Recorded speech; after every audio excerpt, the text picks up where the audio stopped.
श्री राम प्रेमी भक्तों, हंसा चढ़ पवन पै डोले, छेहू चक्र भेदे और 10वें द्वार को खोले।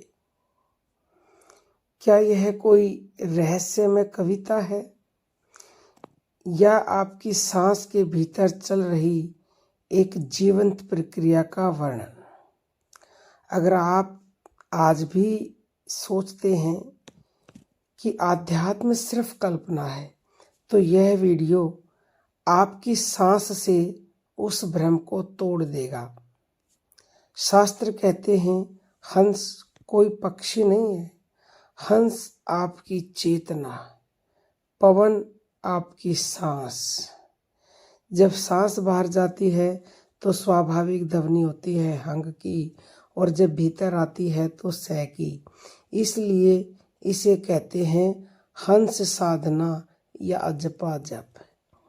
हठ योग पर दीपिका कहती है हंसो हंस इति प्रोक्तो जीवो हंस से उच्यते, यानी जीव स्वयं हंस है जो सांस पर सवार है।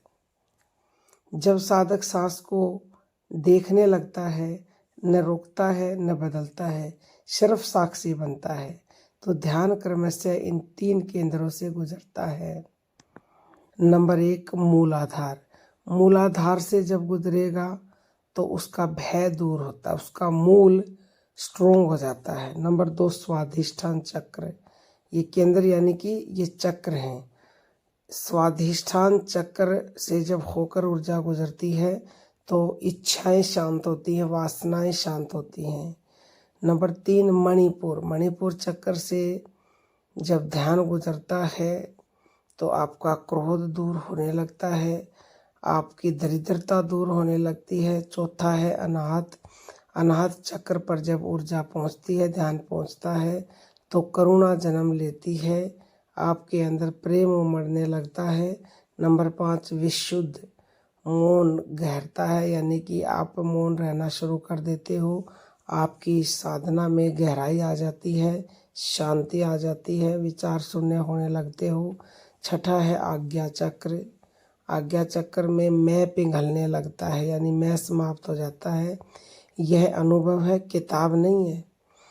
उदाहरण से समझते हैं, जैसे जैसे आप रोज 10 से 15 मिनट सांसों को देखेंगे, आप पाएंगे प्रतिक्रियाएं कम हो रही हैं, भीतर स्थिरता बढ़ रही है, बिना कारण शांत रहने लगे हैं। यही शुद्धि, यानी कि यही चक्र शुद्धि का रियल साइन है।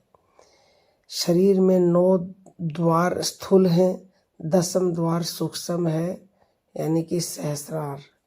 जब ध्यान गहरा होता है तो ऊपर की ओर हल्का कंपन, प्रकाश या शून्यता का अनुभव होता है। संत कबीर दी कहते हैं 9 दरवाजे साकट लगे, 10वां गुप्त छुपाए। यह कोई चमत्कार नहीं है। जब यह घटता है, जब सांस और मन अलग अलग हो जाते हैं। आप जानते हैं कि हंस से परमहंस कैसे बनता है साधक। जब साधक सांस को देखता है, सांस धीमी होती है, मन शांत होता है और फिर देखने वाला ही विलीन होने लगता है।